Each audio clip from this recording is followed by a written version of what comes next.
Hello friends, hope you are doing well. आज मैं जिस टॉपिक या जिस पॉइंट पर आपसे बात करूंगा, ये एक ऐसी बीमारी है जो हमारी सोसाइटी में दिन ब दिन फैलती जा रही है। बड़े तो इसका शिकार थे ही, लेकिन आजकल के यंग जनरेशन भी कह रहे हैं कि वो इसका शिकार हैं और इससे निजात हासिल करना चाहते हैं। लेकिन किसी को भी इसका एक्चुअल मीनिंग नहीं पता कि ये बेसिकली क्या है।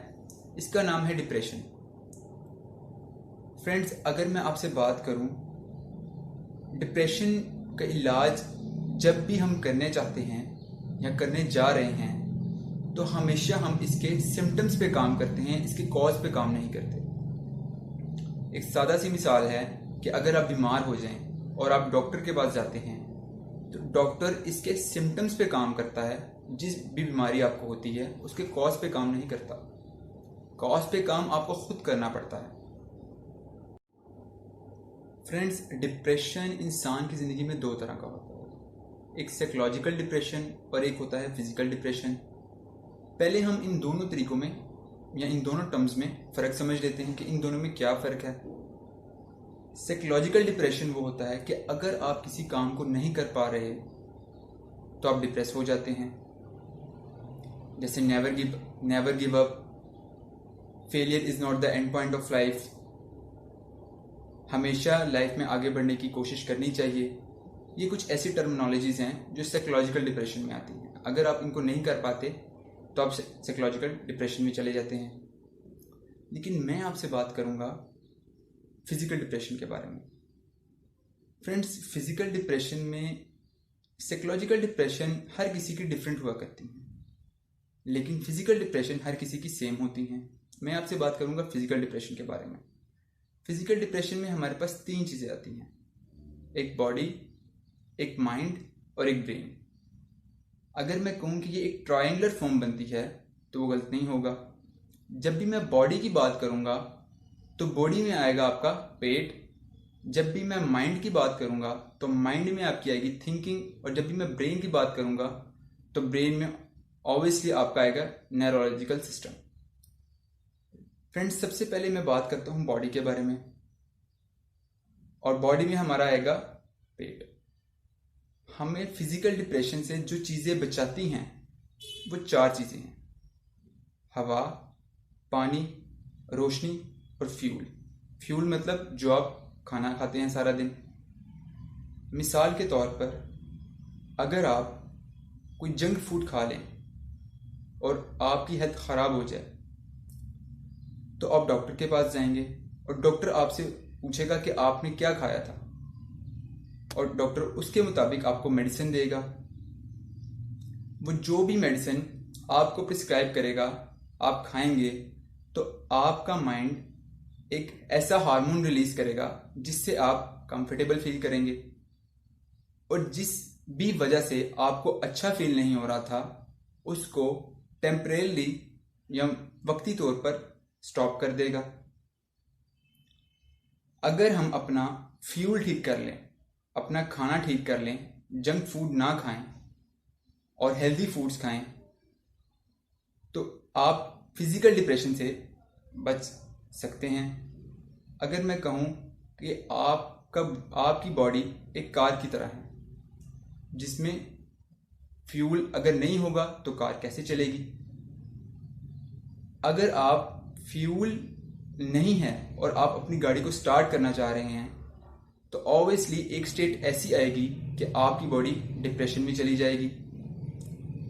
फ्रेंड्स, अब हम बात करते हैं माइंड के बारे में। माइंड में ऑब्वियसली थिंकिंग, हमारे माइंड में ऑटोमेटिकली, या अगर मैं कहूँ कि बहुत सारे थॉट्स एक साथ चल रहे होते हैं। ओवर थिंकिंग डिप्रेशन का मसला नहीं है कि अगर कोई इंसान ओवर थिंक करता है तो इसका मतलब यही नहीं कि वो डिप्रेशन का शिकार है। अगर एक बैट्समैन क्रिकेट खेल रहा है तो उसके माइंड में कितने ज़्यादा थॉट्स एक टाइम में चल रहे होंगे। अगर आपकी थिंकिंग क्लियर नहीं है तब आप डिप्रेशन का शिकार होंगे। अगर आप जो भी आप सोच रहे हैं या जो भी आप कर रहे हैं, अगर उस चीज़ में क्लैरिटी है तो आप डिप्रेशन का शिकार नहीं होंगे। फ्रेंड्स, अब बात कर ली जाए ब्रेन पे कि ब्रेन का सिस्टम में क्या रोल है या क्या किरदार है। फ्रेंड्स, हमारे जो इमोशंस होते हैं और इमोशंस की वजह से हमारा ब्रेन हार्मोन्स रिलीज करता है। अब इमोशन में दो तरह की चीज़ें आती हैं, एक हैप्पी इमोशन और एक सैड इमोशन। इसलिए जब हम खुश होते हैं तो हमारा brain happy element hormone release करता है, और जब हम सैड होते हैं तो सैड एलिमेंट हार्मोन रिलीज करता है। इसलिए हमें कभी ना ज़रूरत से ज़्यादा खुश होना चाहिए और ना कभी ज़रूरत से ज़्यादा सैड होना चाहिए। हमेशा बैलेंस रहना चाहिए ताकि हमारा ब्रेन भी एक नॉर्मल स्टेट में रहे। अगर कभी ऐसा हो कि आप इसका इलाज करना चाह रहे हों लेकिन आपके माइंड या आपका ब्रेन ऐसे हार्मोन रिलीज करता चला जाए तो आपको ज़रूरत पड़ती है एक साइकेट्रिस्ट की। अब साइकेट्रिस्ट क्या करता है कि वो आपकी चाइल्डहुड से स्टार्ट करता है और आपसे क्वेश्चंस पूछना शुरू करता है कि कहाँ पे कोई प्रॉब्लम आई है जिसकी वजह से आपका ब्रेन इस तरीके से काम कर रहा है। और जब वो आपके साथ कुछ काउंसलिंग करता है या कुछ सेशंस गुजारता है तब जाकर वो आपको कुछ मेडिसिन प्रिस्क्राइब करता है ताकि आपका ब्रेन एक नॉर्मल स्टेट में आ सके।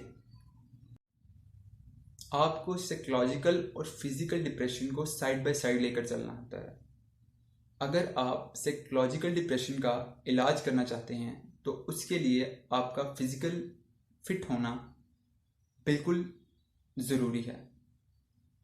अगर आप फिजिकली फिट नहीं होंगे तो आप अपने साइकोलॉजिकल डिप्रेशन का इलाज नहीं कर सकेंगे। अब फिजिकल डिप्रेशन में जो हमारे पास चीज़ें आती हैं वो मैंने आपके साथ शेयर की, बॉडी, माइंड एंड ब्रेन। अगर आपके बॉडी में प्रॉब्लम है, माइंड एंड ब्रेन बिल्कुल ठीक है, तब भी बॉडी का इलाज करते हुए आपको अपने माइंड और ब्रेन को साइड बाय साइड लेकर चलना पड़ेगा। ऐसा नहीं होगा कि आप उनको बिल्कुल ही छोड़ दें। 99% केसेस में बॉडी का इलाज करने से माइंड और ब्रेन बिल्कुल ठीक काम करते हैं। फ्रेंड्स, ये था आज का टॉपिक जिस पर मैंने आपसे बात की, जो मैंने सोसाइटी में देखा, खुद में देखा, ऑब्जर्व किया और सीखा और आप लोगों के साथ शेयर किया। दूसरे यंगस्टर्स में ये प्रॉब्लम बहुत ज़्यादा पाई जा रही है। अगर वो किसी काम को नहीं कर पाते तो डिप्रेशन का शिकार हो जाते हैं, जबकि डिप्रेशन का एक्चुअल मीनिंग किसी ने भी जानने की कोशिश नहीं की कि हकीकत में इसका असल मायने क्या है। उम्मीद करता हूँ फ्रेंड्स आप इस वीडियो से बहुत फ़ायदा हासिल करेंगे और आगे लोगों तक ज़रूर पहुँचाएंगे। इंशाल्लाह आप सबसे मुलाकात होगी नेक्स्ट वीडियो में। तब तक के लिए अपना ख्याल रखिएगा। अल्लाह हाफिज़।